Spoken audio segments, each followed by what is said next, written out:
हैं अपने डे 41 पे और आज हम कर रहे हैं अपने कंप्लीट रिवीजन हायर एजुकेशन का, जो एक आपकी मोस्ट इम्पॉर्टेंट यूनिट है, जैसे डायरेक्ट क्वेश्चंस बन के आते हैं। तो इसमें पहले हम कुछ एजुकेशन कमीशंस देख लेते हैं जिनके बारे में बहुत ज़्यादा बात होती है, बार बार आते हैं, है ना। उनके बारे में हम बात कर लेते हैं। दूसरी बात ये है कि आपको लग रहा होगा कि आज ऐसा लग सकता है कि मैं आपको बहुत डिटेल में नहीं पढ़ा रही हूँ, but let me clear you कि हाँ, मैं आपको डिटेल में ऑलरेडी पढ़ा चुकी हूँ। आधे एक घंटे के जो वन शॉट्स मैंने बनाए हैं उसमें आप देख सकते हैं। और यहाँ पे हम प्योरली रिवीजन कर रहे हैं, तो रिवीजन जैसे करते हैं वैसे करेंगे और फटाफट से जानते हैं एजुकेशन कमीशंस की बात। तो देखो, सबसे पहले आपको याद होना चाहिए वुड डिस्पैच जो 1854 का है उसको हम Magna carta of Indian education कहते हैं। इसके अंडर यूनिवर्सिटीज़ बनी बॉम्बे, कलकत्ता, मद्रास में वर्नाकुलर लैंग्वेज और इंग्लिश लैंग्वेज दोनों को रखा जा रहा था। वुमेन एजुकेशन की भी बात हो रही थी, टीचर ट्रेनिंग की भी बात हो रही थी। तो ये बहुत इंपॉर्टेंट है वुड डिस्पैच। अगर मैं बात करूं हंटर कमीशन की, तो हंटर कमीशन में प्राइमरी एजुकेशन पे ज़्यादा तवज्जो दी जा रही थी, उसको रिव्यू किया जा रहा था और प्राइवेट एंटरप्राइज को भी इनक्रेज किया जा रहा था कि हाँ भाई खोलो, पढ़ा। सेटलर कमीशन की अगर मैं बात करूं तो सेटलर कमीशन में अगर आपको पूरा नाम बताऊं तो आपको याद रखना है डॉक्टर M.E. सेटलर, ठीक है।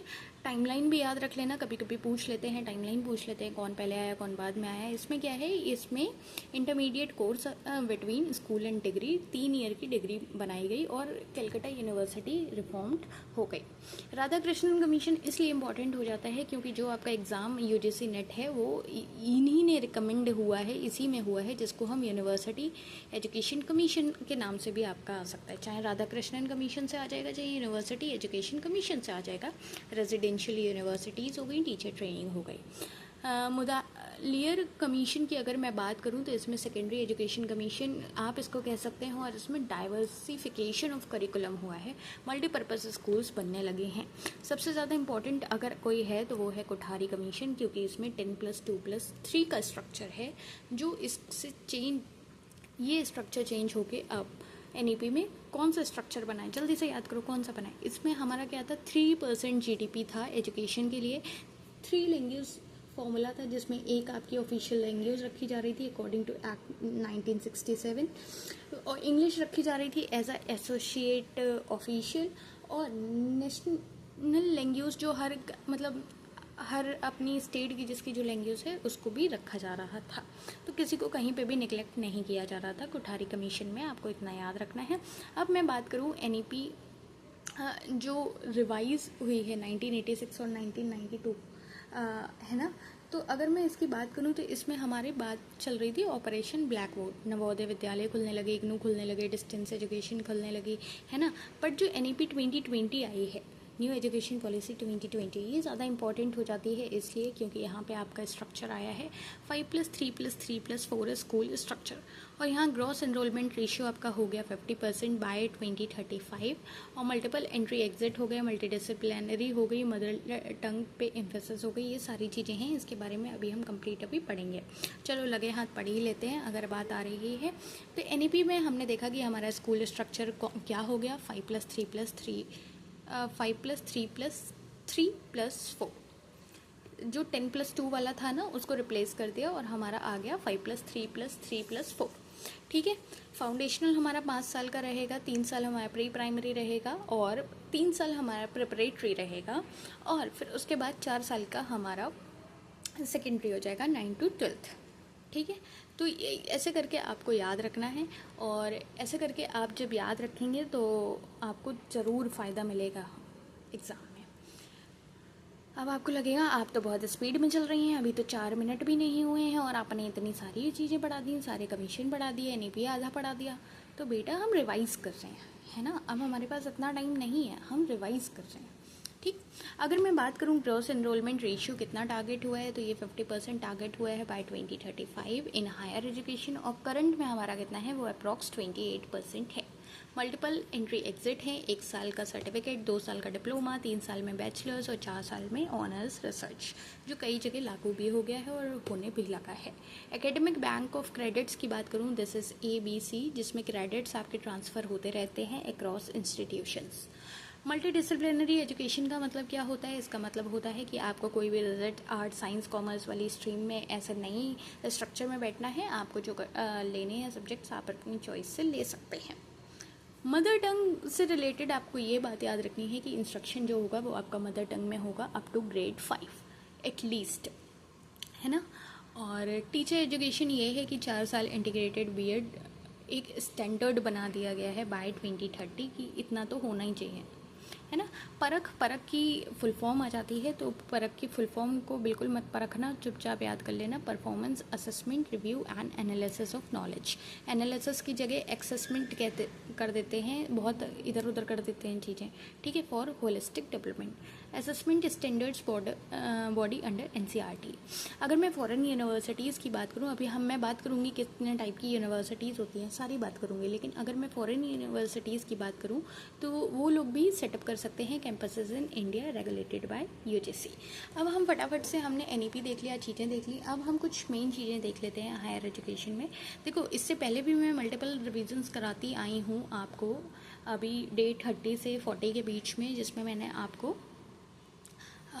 अगर मैं बात करूँ रिसर्च एप्टीट्यूड हो गया, या फिर पब्लिक वाला जो इन्वायरमेंट वाला यूनिट होता है जिससे बच्चे डरते हैं, ये सारी चीज़ें मैंने 20-20, 25-25 मिनट में आपको रिवाइज़ करा दी हैं, तो परेशान होने वाली बात नहीं है, कर लेना, है ना। और अगर बिल्कुल नहीं पढ़ा है तो आधे एक घंटे में पूरा पूरा वन शॉट पढ़ा है वो देख लेना, ठीक है। हायर एजुकेशन की अगर बात करूँ तो बहुत लोगों को वो रहता है कि आप हमको एंशियंट तक्षशिला हो गया, ये सारी यूनिवर्सिटीज़ के बारे में पढ़ा दो, करा दो। तो मैं आपको बता दूँ, वो सारी यूनिवर्सिटीज़ के बारे में भी मैंने आपको पढ़ाया हुआ है, मल्टीपल रिविजन्स भी कराए हुए हैं। और आज अगर हम वो इंक्लूड नहीं कर रहे हैं तो हम आपको सजेस्ट कर रहे हैं कि हाँ, आप वो वीडियो देख सकते हैं। इतनी तो अपने लिए आप मेहनत कर सकते हैं कि आप एक चैनल को खोलिए, मन हो तो सब्सक्राइब कर लीजिए, अगर आपको काम का कंटेंट दिख रहा हो। प्लेलिस्ट में जाएंगे आप, वहाँ अलग सेपरेटली बनी हुई हैं प्लेलिस्ट, चाहे आप इंग्लिश के हों, इंग्लिश का तो फ़ायदा हो ही जाना है, वरना पेपर 1 की प्लेलिस्ट में आप जाके देख सकते हैं। और इस प्रमोशन की तरह मत लेना, इट्स अ जेन्यून सजेशन। देख लोगे आपका ही अच्छा लगेगा, आप ही को लगेगा आपको कुछ जानने को मिल गया। आप जब एग्ज़ाम में तक्षशिला देखोगे तो मुझे याद करोगे, है ना। भले ही आप मुझे नहीं देख पा रहे हो, फिर भी याद कर लोगे, अच्छा द डोज यू नीड, समझ रहे हो। अगर मैं बात करूँ यूजीसी की, तो UGC is university grants commission जो स्टैब्लिश हुई है 1953 में, एक स्टैचुटरी बॉडी की तरह 1956 में अंडर यूजीसी एक्ट। इसका काम क्या है? इसका काम है फंड एंड कोऑर्डिनेट यूनिवर्सिटी, ठीक। फंडिंग और कोऑर्डिनेशन का इसका काम है। अंडर मिनिस्ट्री ऑफ एजुकेशन है, control degree granting institutions. All India council for technical education की बात करूँ तो यहाँ पे मोस्टली आपको MBA, architecture, engineering, pharmacy related courses देखने को मिलते हैं, टेक्निकल एजुकेशन को रेगुलेट जो करते हैं, और ये इस्टेब्लिश हुई है 1945 में, ठीक है। अगर मैं बात करूँ नेशनल असेसमेंट, मैं अगर हाईलाइट नहीं कर रही हूँ इसका मतलब ये नहीं है कि कथा सुनने आए हो, समझ रहे हो। अभी मैं डांट लगा दूँगी, अपना नोट करते रहना मेन पॉइंट जहाँ तुमको जो ना आता हो। National assessment and accreditation council की अगर मैं बात करूँ, ये 1994 में इस्टेब्लिश हुआ है बाय यूजीसी, और ये एक्रेडिट करता है हायर एजुकेशन इंस्टीट्यूशंस को। अब ये मत कहना कि मेरा एफ़ आता था तो इसमें भी एफ़ होना चाहिए ग्रेड, ऐसा ज़रूरी नहीं है। इसमें A++, B++, इतनी चीज़ें हैं, इस हिसाब से आपको ग्रेडिंग दी जाती है, आपके इंस्टीट्यूशन को दी जाती है, और ये हर 5 साल पे ग्रेडिंग चेंज की होती रहती है, रिव्यू होती रहती है। NBA is national board of accreditation जो अंडर AICTE है, और ये प्रोग्राम्स को एक्रीडेट करता है, इंस्टीट्यूशन को नहीं, प्रोग्राम्स को इन टेक्निकल फील्ड्स। इसलिए ये national assessment and accreditation council से अलग है। ये है NBA, national board of accreditation, जो प्रोग्राम को एक्रीडेट कर रहा है, ना कि इंस्टीट्यूशंस को। ये ट्रैप है जहाँ बच्चे फंस जाते हैं। नेशनल इंस्टीट्यूशनल रैंकिंग फ्रेमवर्क क्या है? ये 2016 में लॉन्च हुआ है, और ये अंडर मिनिस्ट्री ऑफ एजुकेशन है। देखो, सारी इंपॉर्टेंट चीज़ें अगर इतनी छोटी सी जगह पर लिख दी है तो इसका मतलब ये नहीं है कि ये इंपॉर्टेंट नहीं है। और मैं उस टाइप की हूँ नहीं कि इतनी सी कहानी को लेके मैं आपके 10 मिनट खींच दूँ, कहानियाँ 10 तरह की बताते I am very straight forward, ठीक है। तो आपको रिवाइज ऐसे ही किया जाता है कि आप याद करेंगे NIRF. NIRF is what? National institutional ranking framework. ये लॉन्च कब हुआ है? 2016 में हुआ है। किसके अंडर है? मिनिस्ट्री ऑफ एजुकेशन के अंदर है।